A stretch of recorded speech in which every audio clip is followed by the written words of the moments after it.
에, 오늘따라 오후 예배에는 왜 이렇게 많이들 모이셨어요? 집에도 안 가시고 이상한 무슨 일이 있나?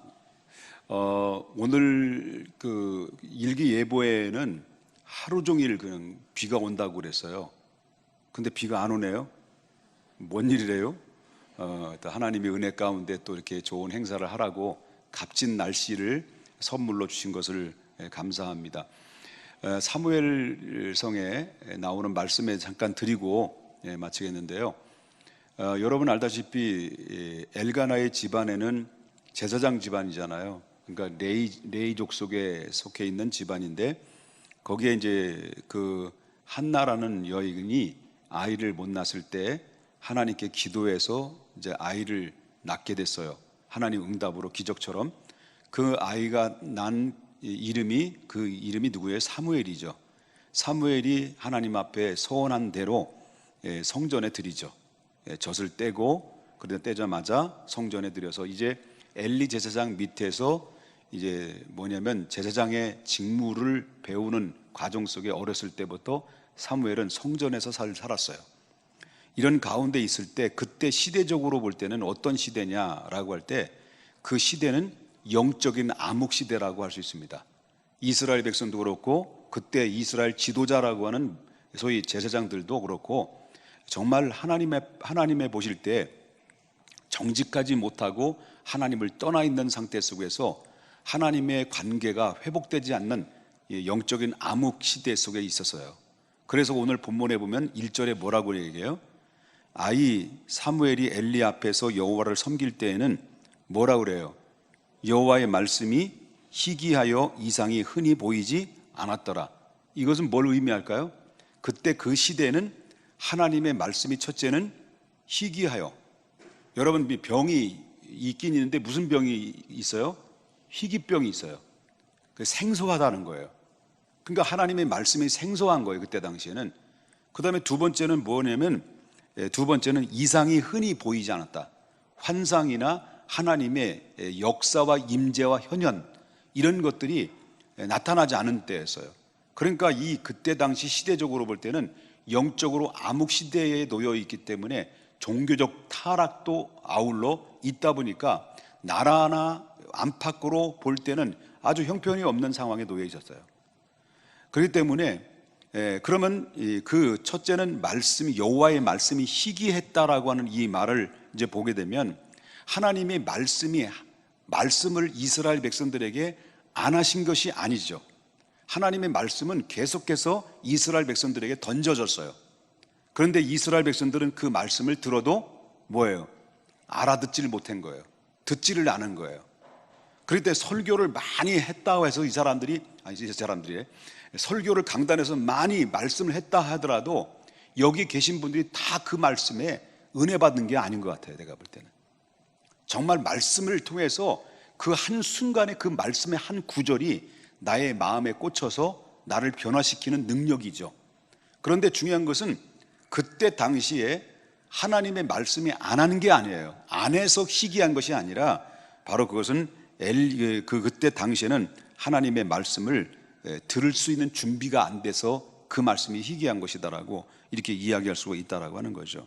그렇기 때문에 그때 당시에 아무리 희귀한 가운데 있다 할지라도, 하나님의 말씀에 희귀한 가운데 있다 할지라도 듣는 사람은 얻을까요? 듣게 돼 있다는 거죠. 그래서 우리는 귀 있는 자는 성령이 하시는 말씀을 어떻게 하라고 했어요? 들으라고 그랬습니다.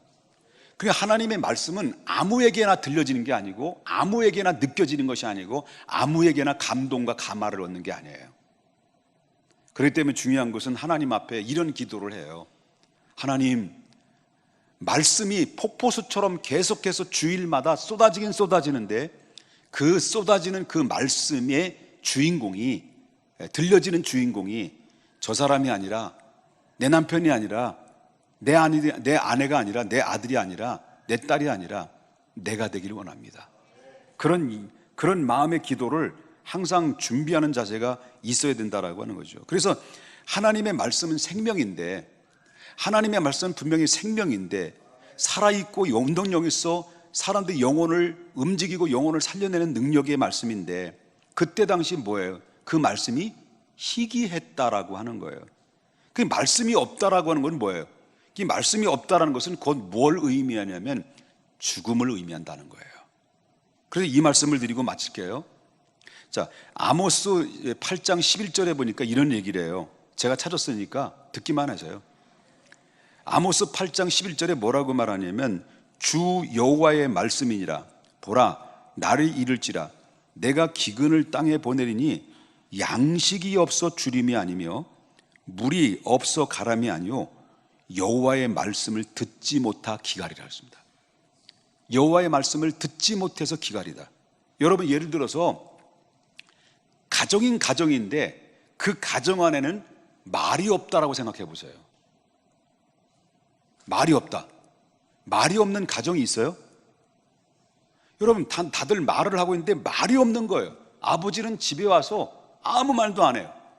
엄마도 집에서 아무 말도 안 해. 자식은 자식대로 집에서 아무 말도 안 해. 그러면 그 가정은 뭐 어떤 가정이에요? 예? 귀 막고 입 막고 눈 막은 거예요. 그러니까 한마디로 말한다면 말이 없는 가정을 보자는 거예요. 얼마나 삭막하냐는 거예요. 그러니까 그때 당시에 그렇다는 거예요. 하나님은 말씀하시는데 안 듣고 들을 준비가 안 돼 있는 거죠. 그렇기 때문에 그 가정은 그때 당시 시대적으로 볼 때는 상당히 영적인 암흑의 시대라고 볼 수가 있다라고 하는 거죠. 사랑하는 여러분, 오늘 이 말씀을 기억하면서 하나님 앞에 이런 기도를 해야 돼요. 어떤 기도냐? 매 주일마다 여러분 예배 드리러 오잖아요. 오늘 오후 예배도 예배 드리잖아요. 근데 여러분, 다 은혜의 주인공은 아니에요. 예배 드리고 온다고 해서 다 은혜의 주인공, 말씀을 통해서 정말 새로운 변화와 새로운 축복의 주인공이 되는 건 다 아닌 것 같아요. 다 됐으면 좋겠죠, 하나님이 원하시는 것은. 그런데요, 여러분, 이런 기도를 해야 돼요. 하나님, 매 순간순간마다 하나님의 말씀을 통해서 강단에서 전파되는 그 말씀이 하나님의 생명의 말씀으로 들려지길 원합니다. 그리고 그 말씀이 내 안에 은혜의 말씀으로 들어와서 그 말씀이 나의 삶의 능력이 되고, 그리고 능력이 되어서 하나님 정말 이 땅에 살아가는 데 있어서 우리가 그런 이 말씀의 힘을 입어서 힘들고 어려운 모든 문제를 한 단계 한 단계 내가 전진해 나갈 수 있는 디딤돌이 됐으면 좋겠습니다라고. 그래서 우리는 어떤 겁니까? 귀 있는 자는 성령의 하시는 말씀을 들으라고 하는 것은 성령의 충만한 사람만이 귀가 열린다는 거죠. 그래서 우리는 기도해야 돼. 하나님, 성령의 충만함을 주시옵소서.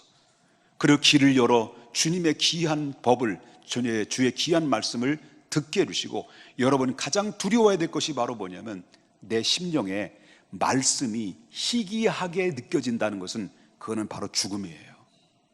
내 심령 속에 그 말씀이 희귀하게 느껴지고 희귀하게 들려진다고 한다면 여러분들은 아직 지금 영적으로 병들어 있고 정말 사망의 음침한 골짜기에서 허우적거리는 상태에 놓여 있다라고 생각한다면 그 말이 맞을 것입니다. 하나님 앞에 매 순간순간마다 하나님 은혜 받고 감동 얻어서 하나님께 영광 돌려야 되는 거예요. 나는 지금도 참 어떤 때는 이해할 수 없는 은혜가 있는 거예요. 이해할 수 없는 은혜가 바로 뭐냐면, 우리 가족의 식구들이 있지만 이 막내딸이 아빠의 설교를 들으면서 목사인데, 아빠가 목사잖아요. 아빠의 강단에서 설교를 듣는데 앞에서 보여요. 눈에서 눈물이, 달기똥 같은 눈물이 뚝뚝뚝 떨어지면서 은혜의 말씀을 이렇게 들어요. 그리고 집에 오면 항상 엄마하고 그 받은 은혜의 말씀을 나눠요. 딸이니까 자랑하는 거지만 그 아이는, 나는 그렇게 생각해야 돼. 이 아이는 그 말씀이 희귀한 게 아니에요. 말씀에 친숙한 거예요. 말씀의 감동과 감화를 얻는 거예요. 학생들 여기 있는 애들 봐요. 이 아이들이 지금 주일 오후 예배도 예배고, 그것도 부족해가지고 어때요? 수요 예배도 가끔마다 감동돼서 나오고요. 금요 기도에 나오는 거 봐요. 금요 기도. 얘들 금요 기도에 나오는 요즘 학생들이 있어요. 물론 공부하기 싫어서 나오는 애들도 있겠지만은 네? 정말 이 시대 속에 우리 중앙교회 젊은이들처럼 오후 예배 참석하고 어른 예배 다 참석하고 수요 예배 참석하고 금요 기도회까지 참석하는 젊은 친구들이 요즘 있습니까? 있지요. 여러분, 가장 두려워야 될 게 하나님의 말씀이 희귀하게 들리는 것. 여러분, 그거를 가슴치고 통곡하고 회개해서 하나님 말씀이 친숙하게 들려지게 되고 감동과 감화를 얻게 하셔서 말씀의 능력 있는 삶으로 우리가 살아가기를 원합니다라고 그렇게 기도해야 돼요. 여러분, 타락했어요. 사람들 타락했다고 그래요. 여러분, 영적으로 말씀이 희귀하게 되면 그 시대는 타락하는 거예요. 목사도 기도하지 않고 말씀을 가까이 하지 않고 자기 자리를 지키지 못하고 정치판에 휘몰아치고 휘말리면 타락할 수 있는 거예요. 왜? 목사도 인간이기 때문에. 목사가 타락했다고 해서 하나님 타락하신 분이에요? 그건 아니라는 거예요. 구름이 꼈다고 해서 태양이 없는 건 아니에요. 더러운 구름이, 먹구름이 끼었기 때문에 하나님도 더러우신 분이다? 하나님 안 살아계시다? 그게 아니에요. 하나님은 여전히 태양이 비춰지고 있고 여전히 구름은 우리가 가려져 있기 때문에 그걸 보지 못하는 건데요. 여러분, 신앙의 대상은 목사도 아니에요. 장로님도 아니에요. 사람도 아니에요.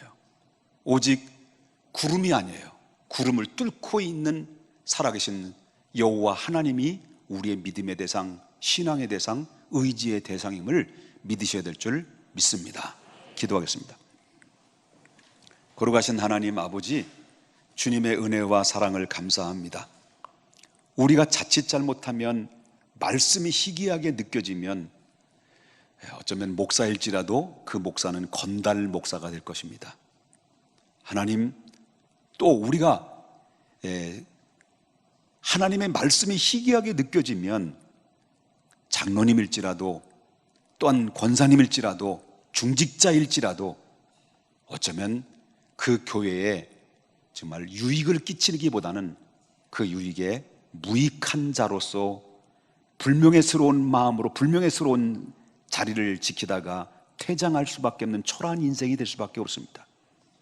아름다운 족적을 남기고 우리 하나님 앞에 갈 수 있도록 인도해 주옵소서. 예수님의 이름으로 기도했습니다. 아멘.